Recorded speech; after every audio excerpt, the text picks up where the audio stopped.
নমস্কার বন্ধুরা, মিটমিরা চ্যানেলে আপনাদের সকলকে জানাই স্বাগতম। আশা করি আপনারা সকলে ভালো আছেন। তো আসুন, আজকে আপনাদের জন্য নিয়ে এসেছি নতুন একটি রেসিপি। মীরা রান্নাঘরে সকলকে স্বাগতম জানিয়ে আজকে নিয়ে চলে এসেছি একটি বাটার রেসিপি। তো দেখে বুঝতেই পারছেন এগুলো কি। এটা হচ্ছে বরবটি।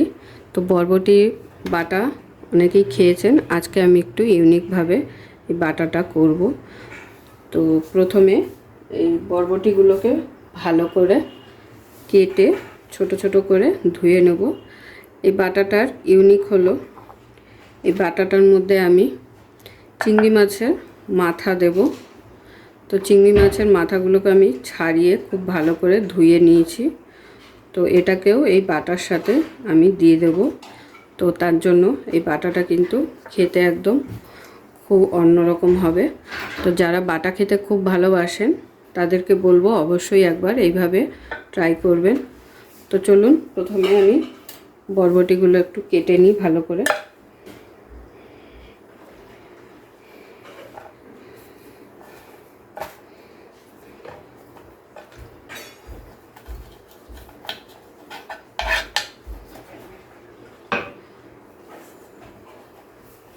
মাথাগুলো কেটে বাদ দিয়ে একটু মিডিয়াম সাইজ করে কেটে নেব, কারণ এগুলো সেদ্ধ করতে হবে। তো এরকম করে সাইজ করে কেটে নেব সমস্ত বরবটিগুলোকে প্রথমে।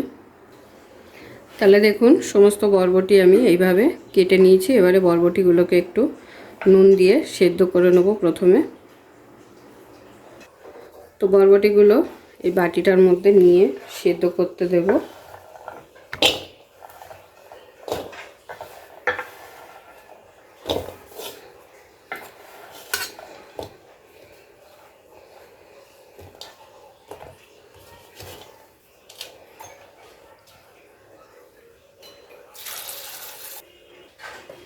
তো একবার জল দিয়ে খুব ভালো করে একটু ধুয়ে নিচ্ছি। এরপরে জল নিয়ে নিয়েছি, এবার দিয়ে দিচ্ছি সামান্য একটু নুন। এবার এটাকে সেদ্ধ করে নেব। তো গ্যাসটা ধরিয়ে নিয়েছি, বাটিটা আবার বসিয়ে দেবো।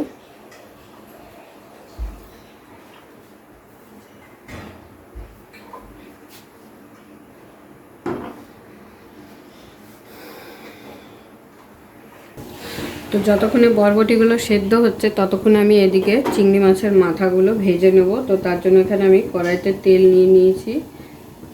এবারে তেলের মধ্যে দিয়ে দিচ্ছি সামান্য পরিমাণ হলুদ আর দিয়ে দিচ্ছি সামান্য একটু নুন।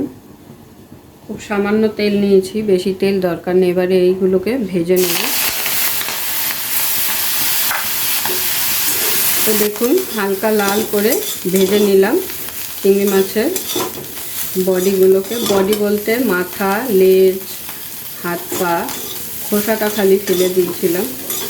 তো এবারে এটাকে আমি মিক্সিং জারে নিয়ে পেস্ট করব।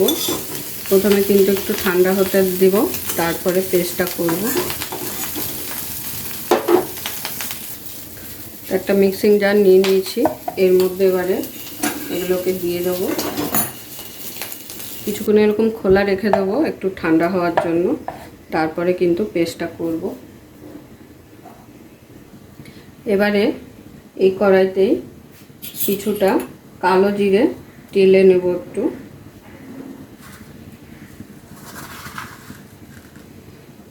তো 1 চামচ কালো জিরে আমি টেলে নেব প্রথমে।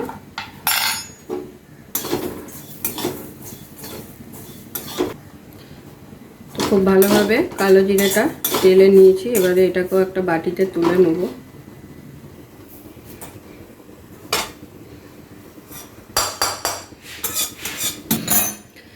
এবারে এই কালো জিরেটা একটু বেটে নেব।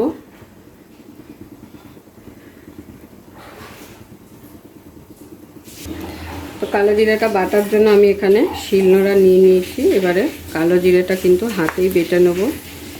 মিক্সিতে বাটলে ঠিক আমার পোষায় না, কেমন হয়ে থাকে।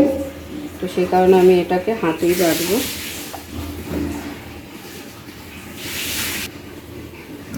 তো এইভাবে অল্প অল্প জল দেব আর বেটে নেব।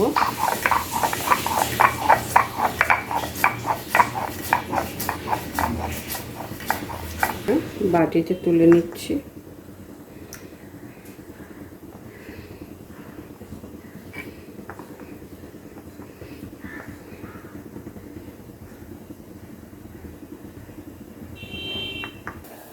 এদিকে বরবটিগুলো এতক্ষণে সেদ্ধ হয়ে গেছে, তো একবার চেক করে নেব। দেখুন কালার দেখেই বোঝা যাচ্ছে বরবটিগুলো সেদ্ধ হয়ে গেছে খুব ভালোভাবে। হ্যাঁ, একটা চেপে দেখে নিয়েছি। তো এবারে বরবটিটাকে নামিয়ে এটার একটা মিহি পেস্ট তৈরি করে নেব। তো দেখুন চিংড়ি মাছের মাথাগুলো যে নিয়েছিলাম ভেজে, সেটার একটা মিহি পেস্ট তৈরি করে নিয়েছি। তো এর মধ্যে আবার আমি বরবটিগুলো দিয়ে একসাথে পেস্ট করে নেব।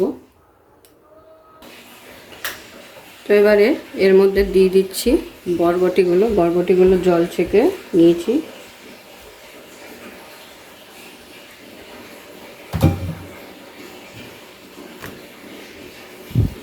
সাথে দিয়ে দিচ্ছি কটা কাঁচা লঙ্কা,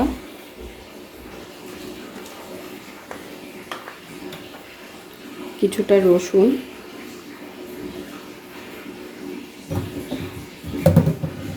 যে কোনো বাটায় রসুন ছাড়া কিন্তু স্বাদ লাগে না সেই বাটাটা। আবার কিছু কিছু বাটা আছে রসুন চলে না।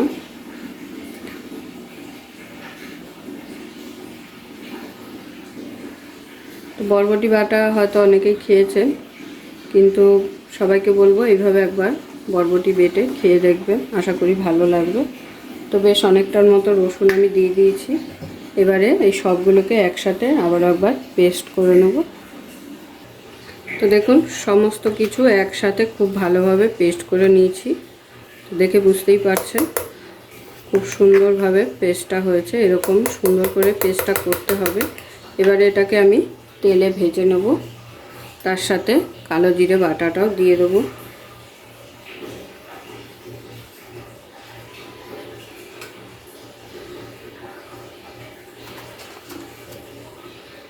এবারে সমস্ত কিছু একসাথে তেলে ভেজে নিতে হবে।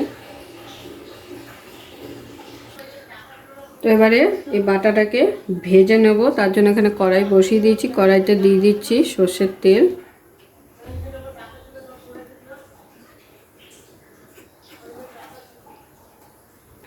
তো তেলটা গরম হয়ে গেছে, এরকম হালকা গরম হয়ে গেলে তখন এর মধ্যে দিয়ে দেবো এই বাটাগুলো।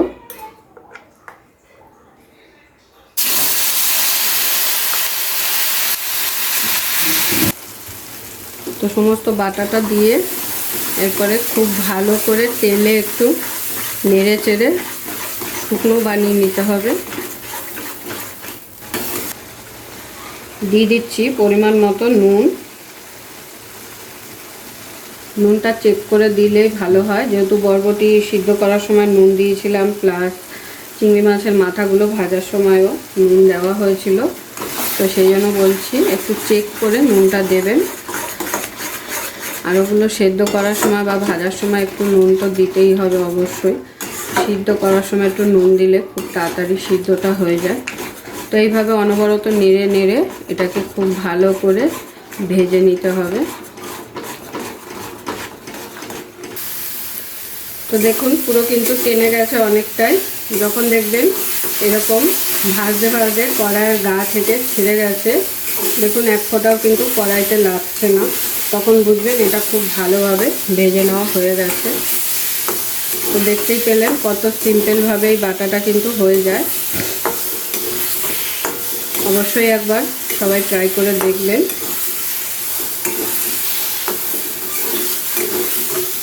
যারা চিংড়ি মাছ খেতে ভালোবাসেন তারা এইভাবে বরবটি দিয়ে একবার চিংড়ি মাছ বেটে খেয়ে দেখবেন।